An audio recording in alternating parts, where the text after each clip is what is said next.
Imagine this. You wake up in the middle of the night, your body drenched in cold sweat, your heart pounding like a war drum. The room is silent, but the silence feels alive, a suffocating presence pressing against your chest. You glance at the clock, 3:33 a.m., the witching hour.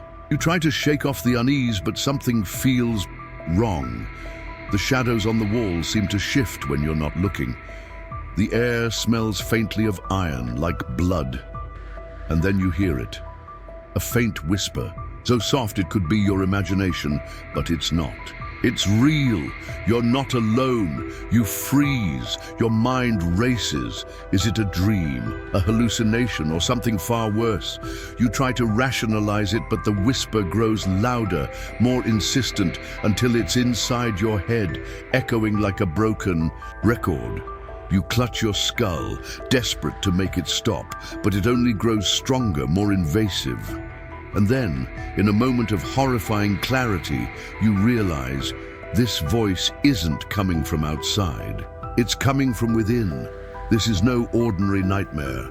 This is the voice of your shadow, the part of yourself you've spent your entire life running from. It knows your deepest fears, your darkest desires, the secrets you've buried so deep.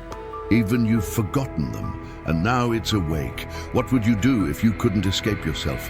What if the only way to find peace was to confront the very thing that terrifies you the most? This is not a hypothetical question, it's a reality that has haunted humanity for centuries. From the ancient Greeks who spoke of the Furies, to Carl Jung's exploration of the shadow self, the idea that we are our own worst enemies is as old as civilization itself. But what if the key to inner peace lies not in escaping this darkness, but in embracing it? What if the only way out is through? The whisper in your mind is not an anomaly. It is a symptom of a deeper, more insidious truth, one that philosophers and psychologists have grappled with for centuries. Arthur Schopenhauer, the 19th century philosopher known for his bleak yet profound insights into human nature, once wrote, "Man is at bottom a wild and terrible animal." He believed that beneath the thin veneer of civilization lies a primal, chaotic force, a will to survive and dominate that drives all human behavior. This force, he argued, is the source of our deepest suffering. Carl Jung called it the shadow, the part of ourselves we reject, suppress, and project onto others. It is the repository of our darkest impulses, our shame, our guilt, and our unacknowledged desires. Jung warned that ignoring the shadow only gives it more power. Until you make the unconscious conscious, he said, it will direct your life, and you will call it fate. But why does this shadow exist? Why are we haunted by a version of ourselves we refuse to acknowledge? The answer lies in the very structure of the human mind. Evolution has hardwired us to prioritize survival over self-awareness. Our brains are designed to avoid pain, seek pleasure, and maintain the status quo. This survival mechanism, while useful in the wild, becomes a prison in the modern world. It traps us in cycles of fear, addiction, and self-sabotage, all while convincing us that we are in control. Friedrich Nietzsche understood this better than anyone. He saw humanity as a species torn between its animal instincts and its aspirations for greatness. Whoever fights monsters, he warned, should see to it that in the process he does not become a monster. And if you gaze long enough into an abyss, the abyss gazes also into you. The horror, then, is not just the shadow itself. It is the realization that we are complicit in our own suffering.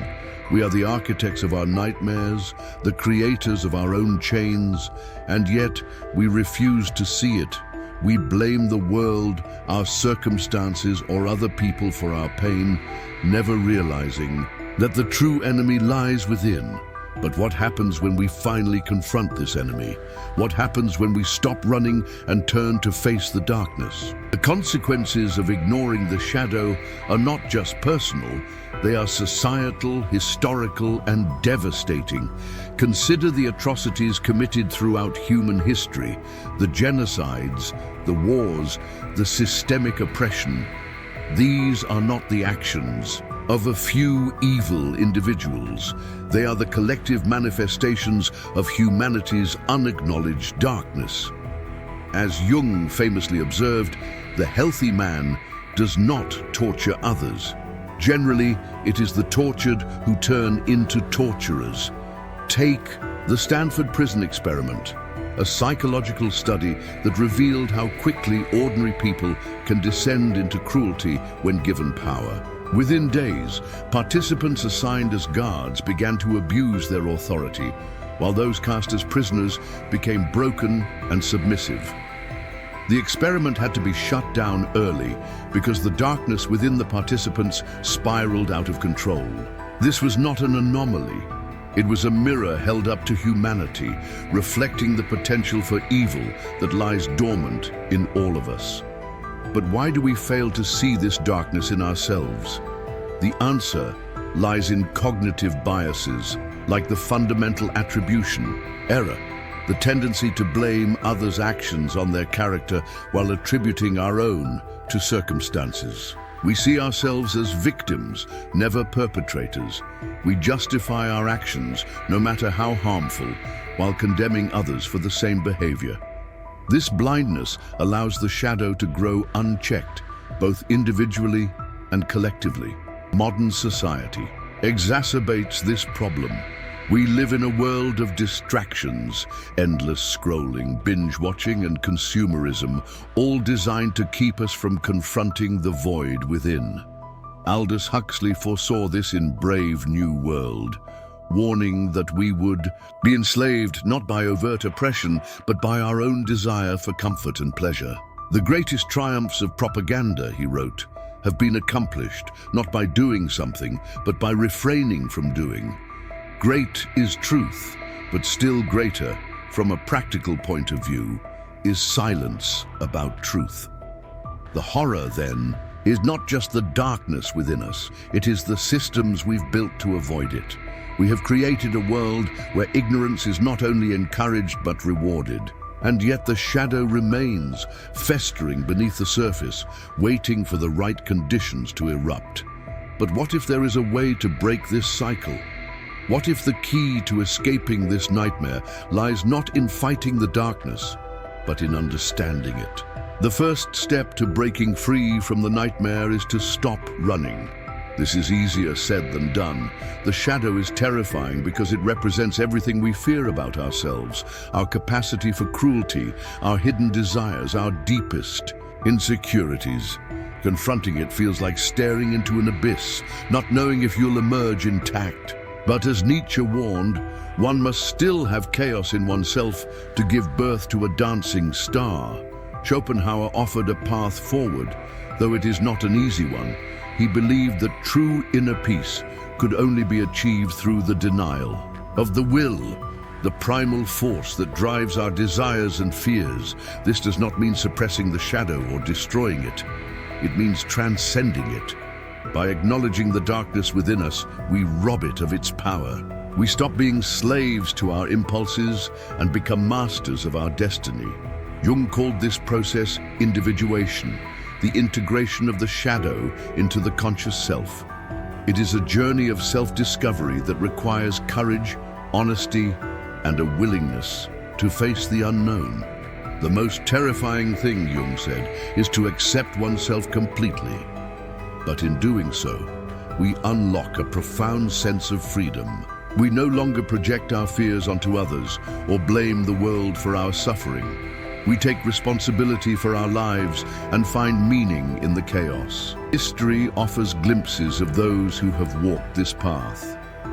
Viktor Frankl, a Holocaust survivor and psychiatrist, found meaning in the midst of unimaginable suffering.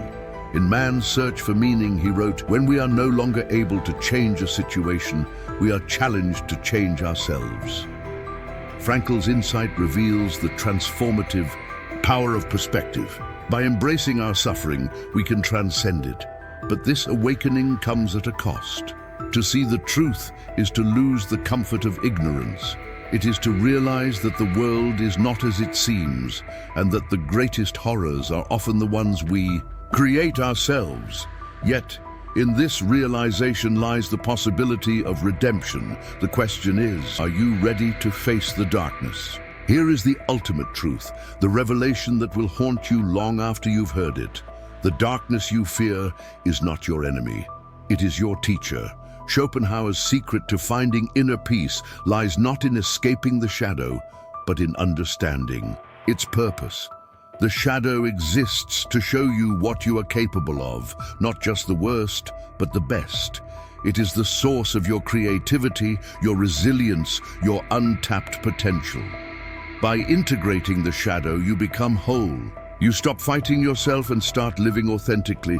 But this is not a one-time event. It is a lifelong journey. The shadow will always be there, lurking in the corners of your mind, waiting for moments of weakness to reassert itself. And yet, this is not a curse. It is a gift. The shadow reminds you that you are human, flawed, complex, and endlessly evolving. The true horror is not the darkness within you. It is the realization that you have been running from yourself your entire life. You have been chasing external validation, material success, and fleeting pleasures, all while ignoring the one thing that could bring you true peace: self-awareness. Jean-Paul Sartre captured this truth in his famous line, "Hell is other people." But perhaps the real hell is the version of yourself you refuse to face. The good news is that you hold the key to your own liberation. The bad news is that it requires you to confront everything you've been avoiding. So what will you do? Will you continue to run, to distract yourself, to live in denial? Or will you take the first step into the abyss, knowing that the only way out is through? The choice is yours. But remember, the shadow is patient. It will wait for you no matter how long it takes. And when you finally turn to face it, you will realize that it was never the monster you feared. It was the mirror you refused to look into. Now the question remains, what will you see when you finally dare to look?